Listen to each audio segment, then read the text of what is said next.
Et aujourd'hui, nous allons plonger dans un sujet essentiel pour quiconque souhaite sécuriser et maximiser ses investissements, les 3 erreurs à ne pas faire quand on investit sur une assurance vie.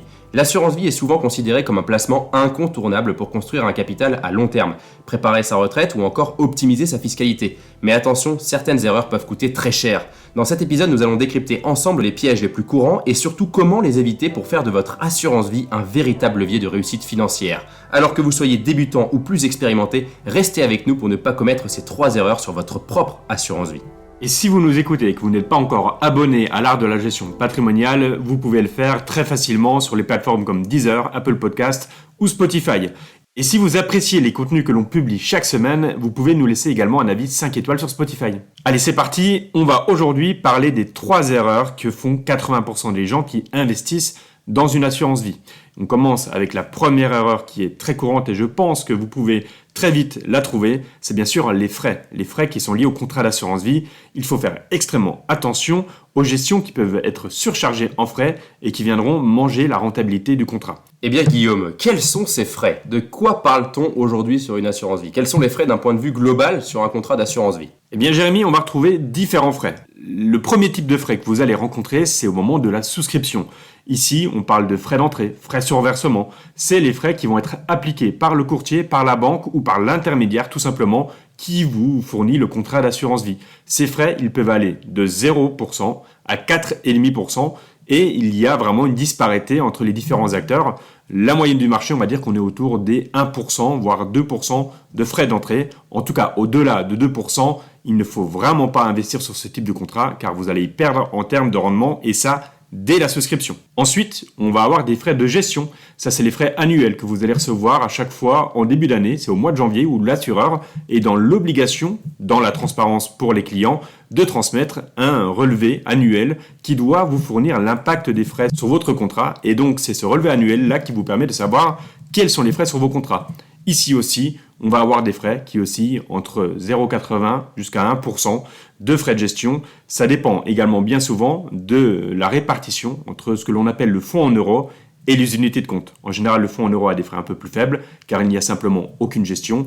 Les unités de compte demandent un peu plus de frais car il y a une gestion et du conseil à faire pour y investir. Enfin, pendant la gestion, vous allez également avoir tout ce qui va être frais d'arbitrage.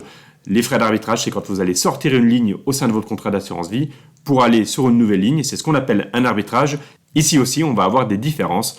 Parfois, on peut retrouver jusqu'à 1% de frais par arbitrage. Ce sont souvent des frais qui semblent cachés à l'intérieur du contrat. Si vous n'y prêtez pas attention, vous n'allez pas vraiment les voir. Pourtant, c'est bien des frais qui vont impacter la performance du contrat au global. Et Guillaume, tu nous as parlé de 3 frais, qui sont les frais basiques, j'ai envie de dire, de chaque contrat d'assurance vie. On a parlé en préambule des frais de gestion sous mandat ou de gestion pilotée, les fameuses gestions que vendent tous nos amis banquiers. Que penses-tu de ces frais-là et vers quel taux oscillent-ils ? Bien là aussi, il faut faire très attention et j'ai même envie de rajouter nos amis banquiers et nos amis banquiers en ligne parce qu'il y a beaucoup d'offres qui sont aujourd'hui disponibles où on vous vend des contrats qui auraient très peu de frais. Alors là, attention parce que bien souvent, dans ces contrats-là, on vous propose une gestion qui est dite déléguée ou une gestion sous mandat avec des beaux noms de belles sociétés de gestion. Mais attention, sachez que ça vous rajoute des frais sur votre contrat car il y a bien sûr une gestion derrière, des frais qui s'ajoutent et bien souvent, la performance n'est pas vraiment au rendez-vous. Il faut bien vérifier les performances passées sur les 10 dernières années au moins et pas seulement avoir les meilleures années qui vous sont vendues lorsque vous souscrivez. Eh bien moi je vais prendre un exemple très concret pour finaliser tout ça. Imaginons quelqu'un, monsieur X, qui dispose de 50 000 euros et d'une capacité mensuelle de 500 euros qu'il souhaite investir sur une assurance vie. Dans le premier cas, il va faire sa gestion pilotée à sa banque traditionnelle et va bénéficier de fonds maison de la banque, va bénéficier de frais d'entrée à 4,5%, de frais d'arbitrage à 1% et il aura une performance annualisée de son contrat à seulement 1,5% du fait de sa gestion sous mandat qui prend également 1% de frais par an. Au niveau du capital, à terme, il aurait 122 243 euros. Cette fois-ci, il va investir avec un conseiller en gestion de patrimoine qui prend très peu de frais, qui est compétitif sur le marché et qui va lui faire placer son épargne sur les meilleurs fonds de la place et des ETF, bien sûr, trackers ou autres supports en fonction de son profil de risque, j'insiste. Les frais d'entrée maximum de ce conseiller sont à 0,5%.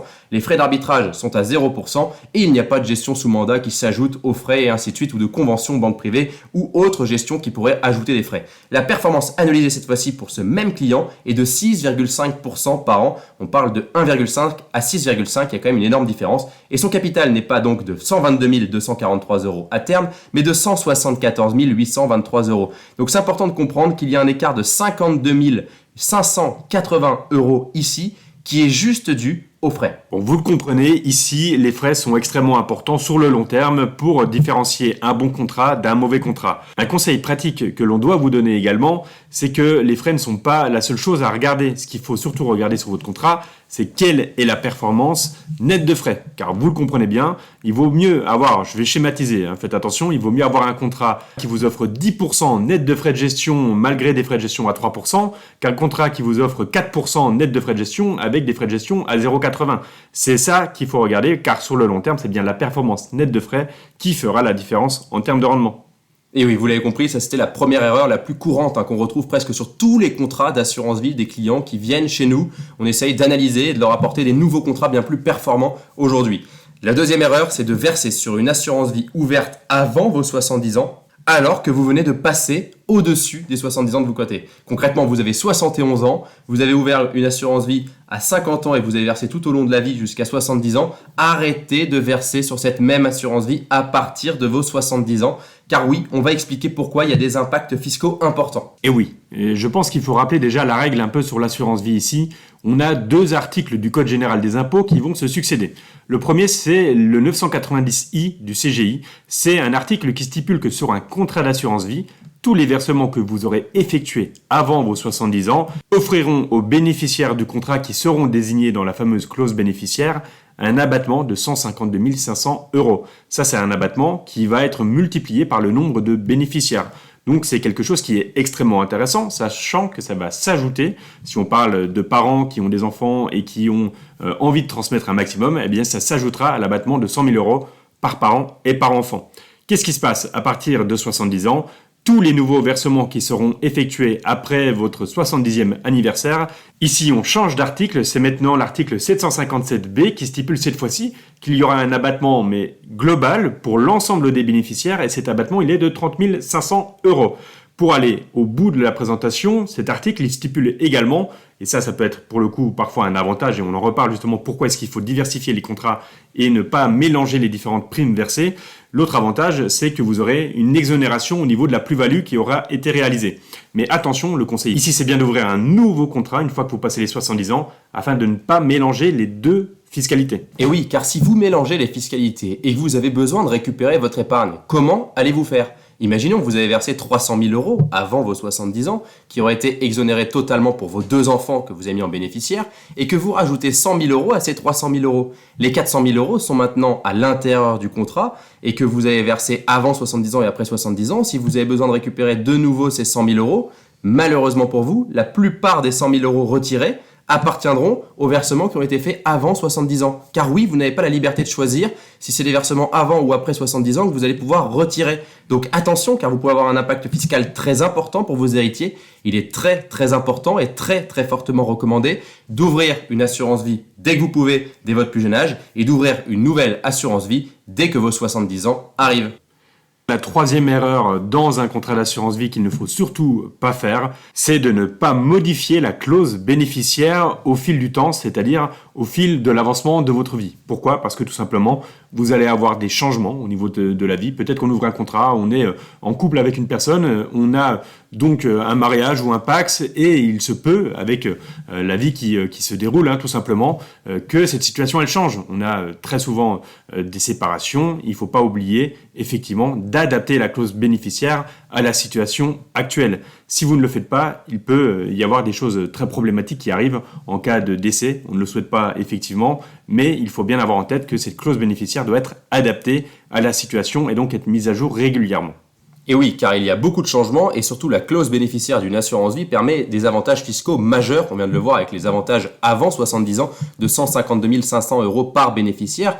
Prenons un exemple tout simple, car oui, la clause bénéficiaire standard stipule le conjoint ou le partenaire de Pacs en héritier en premier, puis les enfants. Ça veut donc dire que si vous ne changez pas cette clause bénéficiaire et que vous êtes un couple, la première personne qui va décéder va donner sa transmission à l'autre personne. Prenons un exemple chiffré. Vous avez un couple de 2 personnes avec 2 enfants. Il y a 2 contrats à 300 000 euros. Monsieur va décéder dans un premier temps. Si monsieur décède, les 300 000 euros vont aller à madame car vous n'avez pas changé la clause bénéficiaire.